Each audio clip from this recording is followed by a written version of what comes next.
পৰৱৰ্তী সভাপতি হ'ব দিলীপ শইকীয়া এক প্ৰকাৰ নিশ্চিত হৈ পৰিল ভৱেশ কলিতাৰ স্থলাভিষিক্ত হ'ব দিলীপ শইকীয়া আৰু ব্যাপক জল্পনা কল্পনা চলি আছিল তাৰ মাজতে এতিয়া ৰাজ্যিক বিজেপি সভাপতি পদৰ নিৰ্বাচনৰ বাবে দিলীপ শইকীয়াই দাখিল কৰিছে মনোনয়ন আৰু একমাত্ৰ দিলীপ শইকীয়াই এই সভাপতি পদৰ বাবে মনোনয়ন দাখিল কৰিছে আৰু ইয়াৰ লগে লগে এক প্ৰকাৰ স্পষ্ট হৈ পৰিছে যে ৰাজ্যিক বিজেপিৰ পৰৱৰ্তী সভাপতি হ'ব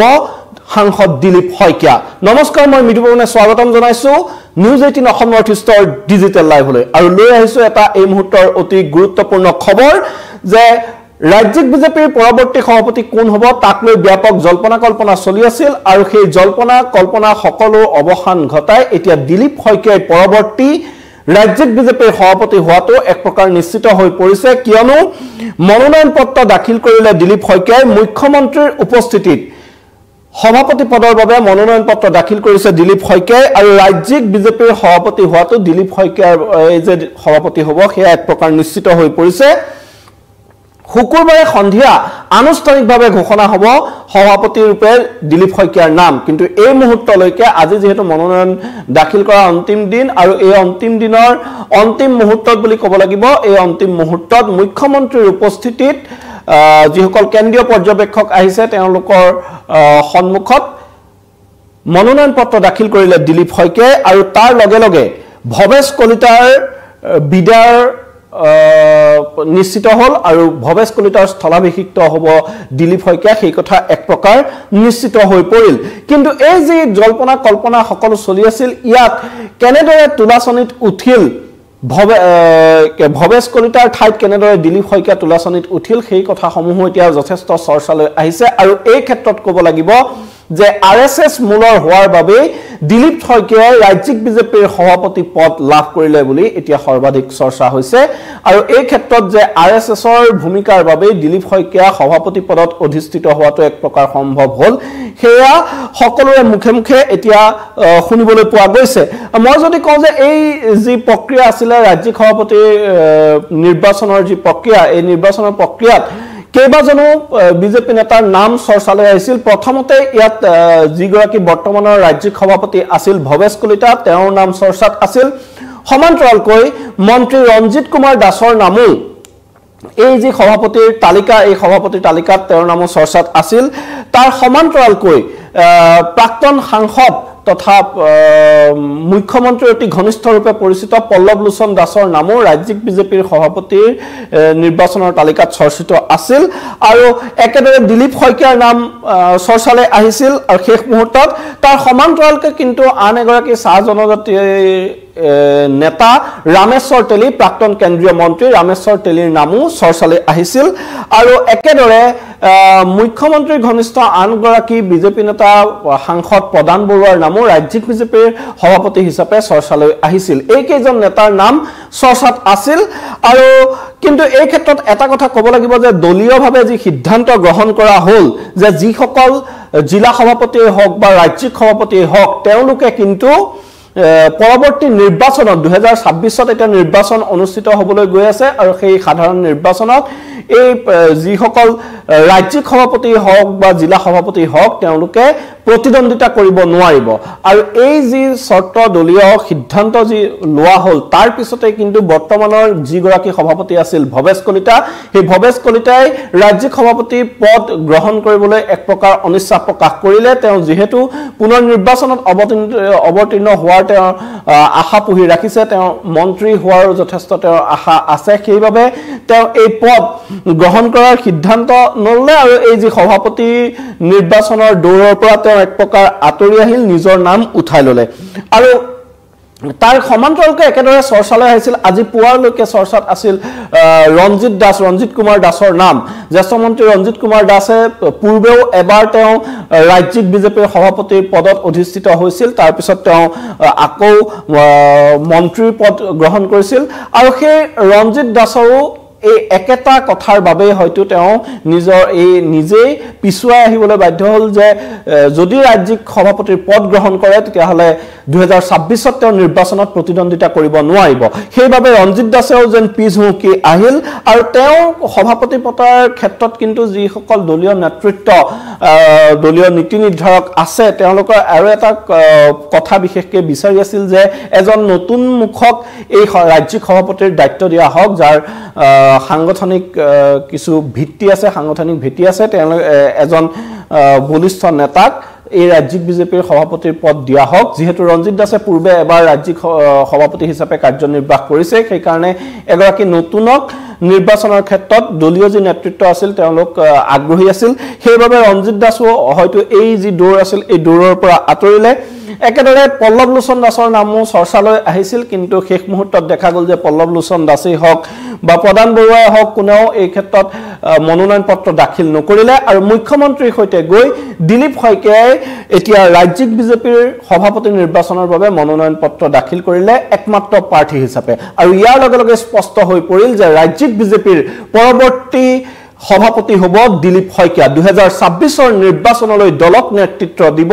দিলীপ শইকীয়াৰ নেতৃত্বতে বিজেপিয়ে অসমত 2026ৰ নিৰ্বাচনৰ প্ৰতিদ্বন্দ্বিতা কৰিব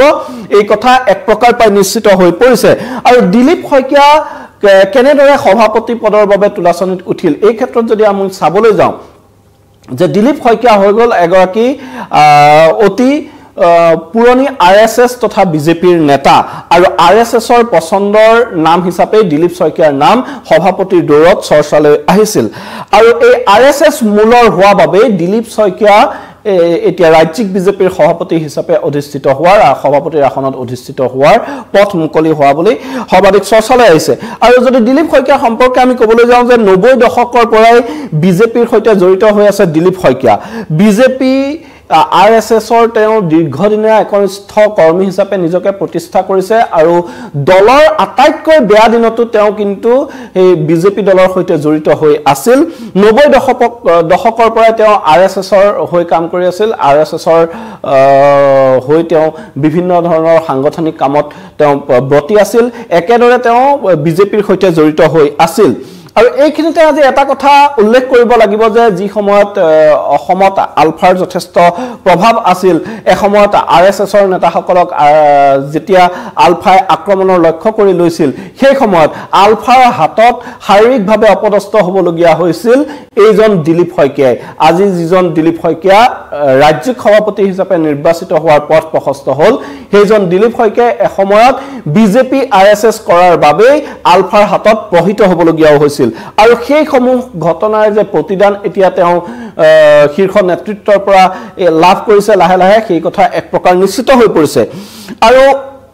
দিলীপ শইকীয়া দীৰ্ঘদিনে বিজেৱাইএমৰ ৰাজ্যিক সভাপতি হিচাপেও তেওঁ কাৰ্যনিৰ্বাহ কৰাৰ অভিজ্ঞতা আছে আৰু দীৰ্ঘদিনে তেওঁ এই ভাৰতীয় জনতা যুৱ মৰ্চাৰ সভাপতি হিচাপে ৰাজ্যিক সভাপতি হিচাপে কাৰ্যনিৰ্বাহ কৰিছিল আৰু যেতিয়া অসমত বিজেপি দলৰ কোনো ধৰণৰ ভিত্তি নাছিল এক প্ৰকাৰ অসমত বিজেপিৰ কোনো নাম গোন্ধই নাছিল তেনেকুৱা দিনতো এইজন দিলীপ শইকীয়া কিন্তু বিজেপিৰ হৈ কাম কৰি আছিল বিজেপিৰ হৈ দলীয় সংগঠনিকমূলক কাম-কাজত তেওঁ ব্ৰতী আছিল আৰু বিজেপিৰ হৈ তেওঁ এক প্ৰকাৰ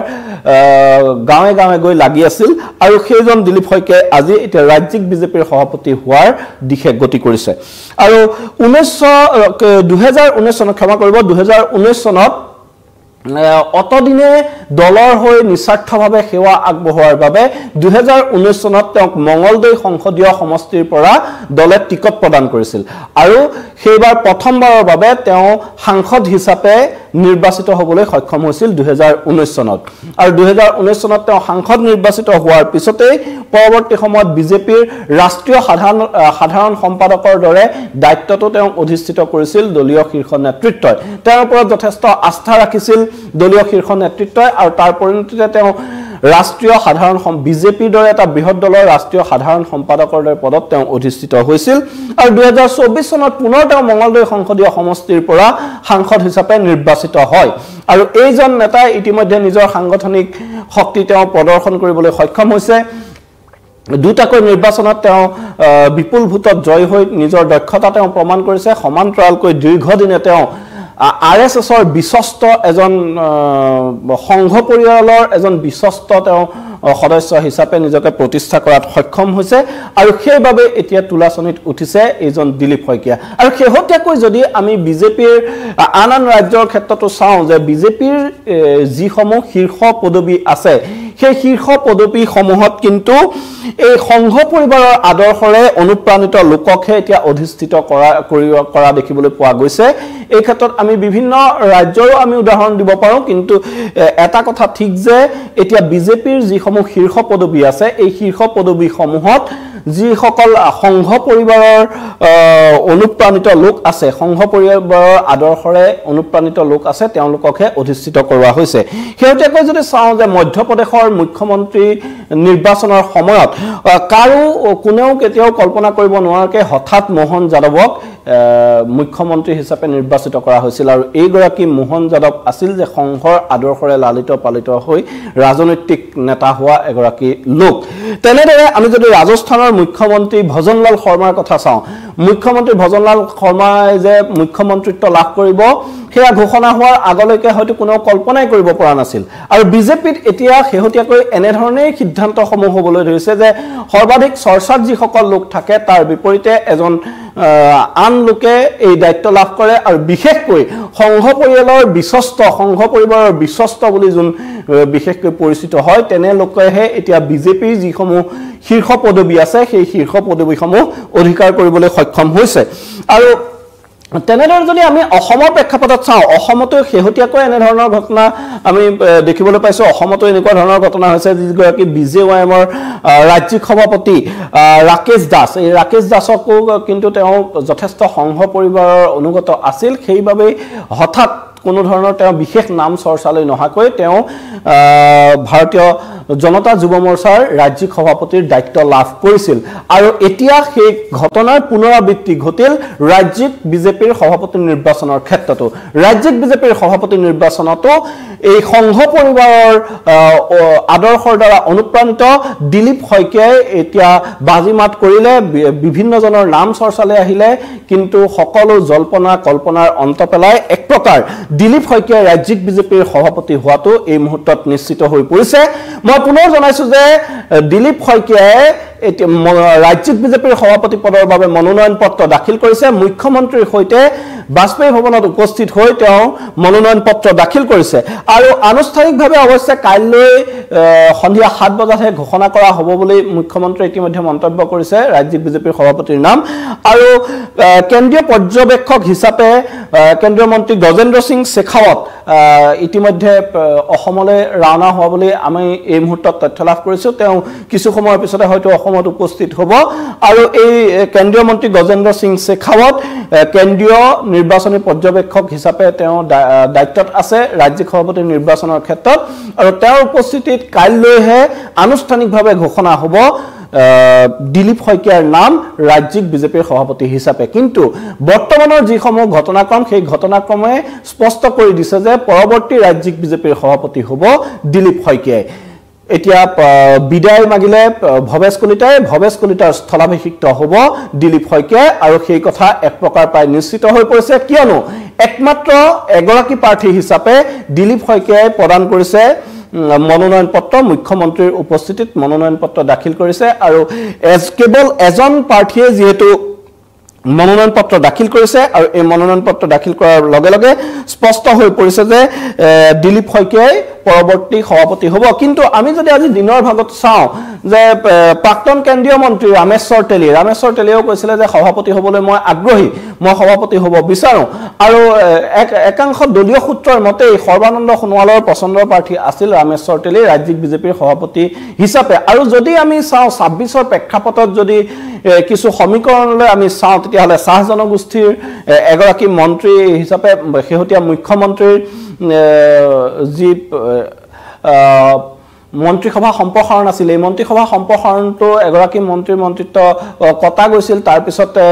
কেন্দ্ৰীয় মন্ত্ৰীসভাৰ পৰাও ৰামেশ্বৰ তেলীৰ মন্ত্ৰিত্ব কটা গৈছিল আৰু তাৰ পিছত সকলোৱে ভাবিবলৈ লৈছিল যে হয়তো ৰামেশ্বৰ তেলী পৰৱৰ্তী বিজেপিৰ সভাপতি হ'ব পাৰে চাহ জনগোষ্ঠীৰ ভোটাৰক তুষ্টিকৰণৰ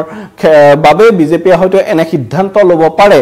কিন্তু এই ক্ষেত্ৰত ক'ব লাগিব যে বিজেপিৰ যি বৰ্তমানৰ সিদ্ধান্ত সেই সিদ্ধান্ত যে পূৰ্বৰ যিসমূহ একঘেয়ামী ৰাজনীতি অসমৰ প্ৰেক্ষাপটত দেখিবলৈ পোৱা গৈছিলে তাতকৈ যেন কিছু সলনি হৈছে আৰু এনেধৰণৰ কিছু সমীকৰণ তেওঁলোকে কৰিবলৈ বাদ দিছে আৰু বিশেষকৈ মই ইতিমধ্যে উল্লেখ কৰিছো যে সংঘ পৰিয়ালৰ আদৰ্শৰ প্ৰতি অনুপ্ৰাণিত লোককহে এক প্ৰকাৰ এতিয়া বিজেপিয়ে দলীয় শীৰ্ষ পদবীসমূহত অধিষ্ঠিত কৰা পৰিলক্ষিত হৈছে এই ক্ষেত্ৰত শেহতীয়াকৈ যি বিজেপিৰ জিলা সভাপতিসমূহ নিযুক্ত হৈছে তেনে ক্ষেত্ৰতো বহু কেইজন এনে সংঘ পৰিয়ালৰ আদৰ্শৰে অনুপ্ৰাণিত হোৱা লোককে এনে দায়িত্ব প্ৰদান কৰা পৰিলক্ষিত হৈছে এক প্ৰকাৰ বিজেপি দলৰ অভিভাৱক স্বৰূপ সংঘ পৰিয়ালৰ যে এতিয়া বিজেপি দল গঠনত পুনৰ তেওঁলোকে যে প্ৰভাৱ বিস্তাৰ কৰিছে সেই কথা স্পষ্ট হৈ পৰিছে আৰু